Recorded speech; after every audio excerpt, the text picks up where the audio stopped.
Right, grade 11s, let's have a look at some further applications of the sine, cosine and area rule. And here's a situation, a typical two-dimensional exam question.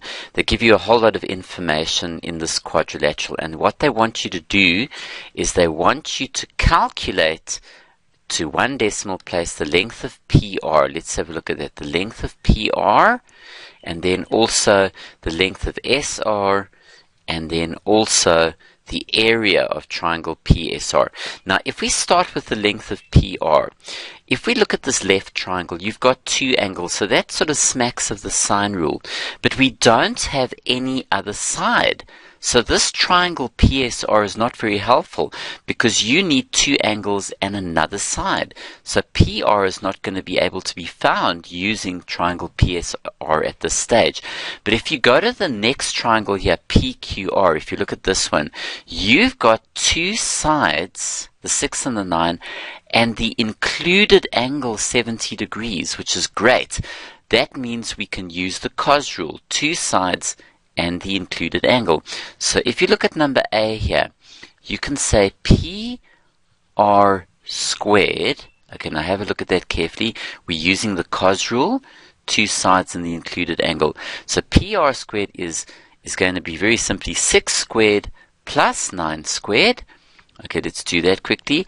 So it's 6 squared plus 9 squared, and then we go minus, we subtract 2 into 6 times 9. We're multiplying those two.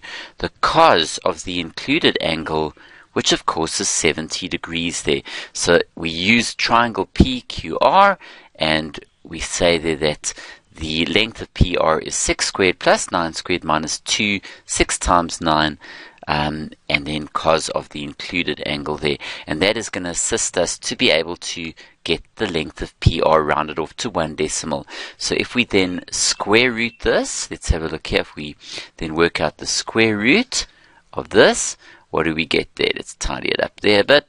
Okay, we get, well, pretty simple. If you work this out, that's going to be 36 plus 9 nines are 81. And if we've got 2 9 sixes are 54, cos 70, you don't have to do that, but you can just simply work that out in a calculator. Now check it, it's the square root of this whole mess here, and if we round it off, we'll get 8,9 units there.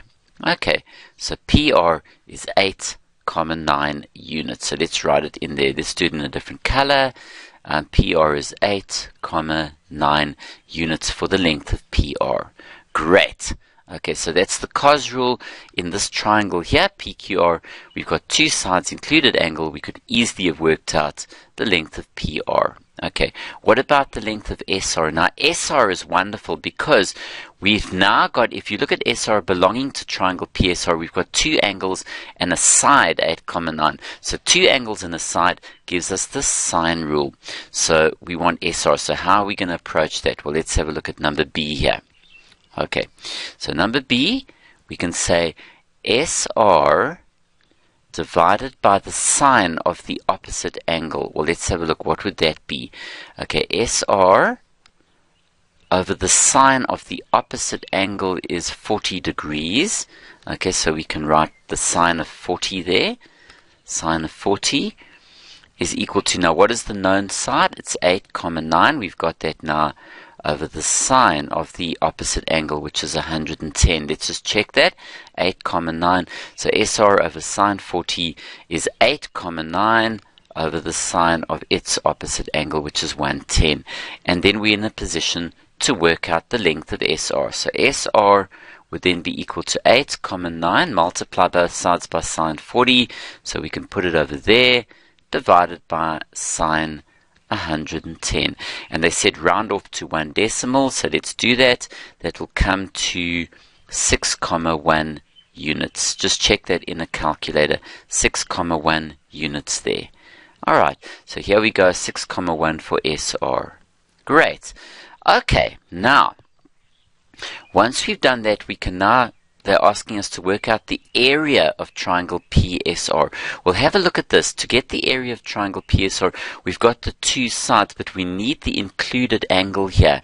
Now that's pretty easy to do, because if that's 110 and that's 40, this angle must be 30 to make up the 180. 110 plus 40 is 150 plus 30 gives you 180. So the included angle in triangle PSR is 30 degrees, and we can then use the area rule to assist us there. So have a look at this number C.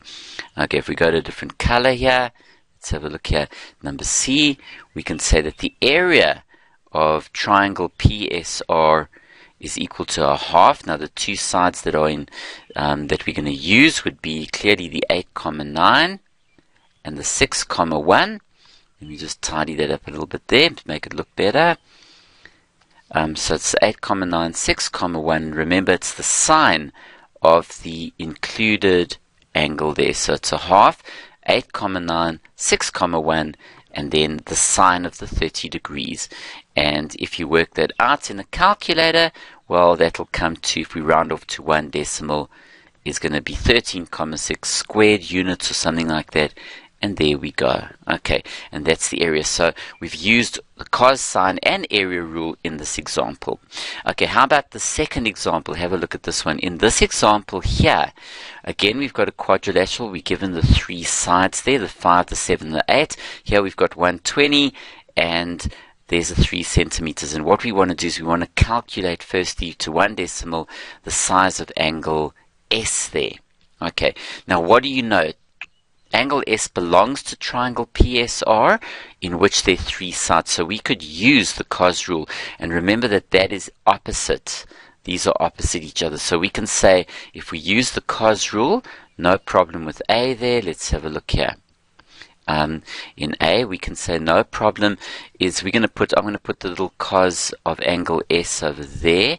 And what is opposite angle S is the 7. Okay, so we're going to start the cos rule with that being 7 squared equals. Now what are the other two sides? So it's 7 squared is 5 squared plus 8 squared. So it's 5 squared plus 8 squared minus 2 multiplied by 5 multiplied by 8. And there's your cos rule. Remember, the 7 and the angle S are opposite each other. So that's the cos rule structure there. Okay, so this gives us 49 is 25 plus 8 squared is 64. That's 10 times 8 is 80, the cos of angle S. Okay, so what does this give us here? 49.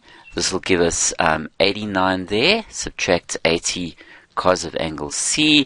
Bring that across. That's 80 cos of angle, not C, sorry, that should be S. Let's just correct that. Not C, of S there.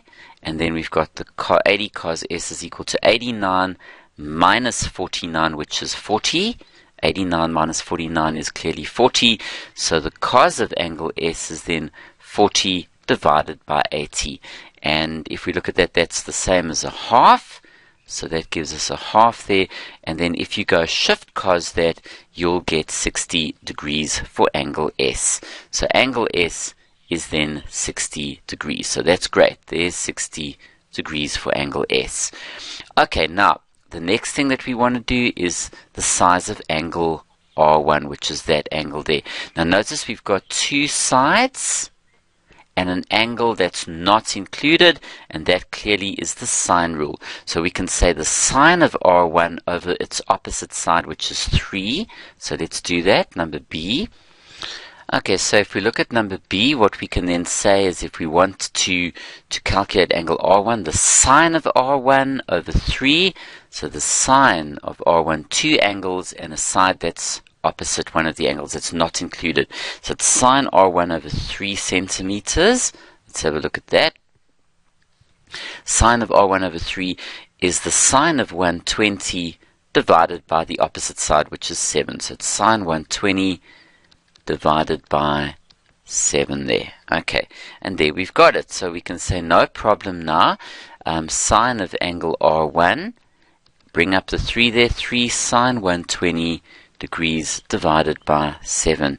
And then to get R1, all you do is you say angle R1 is shift sine of whatever this is, and I'm going to keep it in this form, and then it'll work brilliantly. Okay, so it's shift sine of this, and if you work it out in a calculator, just check me, shift sine of this fraction here, 3 sine 120 over 7, and you should get 21,8 degrees there, 21,8 8 degrees for R1. There we go. So we can write it in 21,8 degrees. Of course, you could get P1 now if you work with the angles of a triangle, and that's really great. So you can see now the sine rule is used when you've got, or here the cos rule is used when you've got 3 sides. The sine rule is used when you have 2 sides, and like the 120 is not included. It's not where P1 is. Okay, guys, I think it's time for you to do a practice example.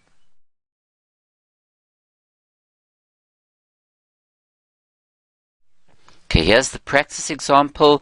A parking lot PQRS is given and you want to calculate the area of this parking lot. So how would you calculate the area? That's 8515 by 25.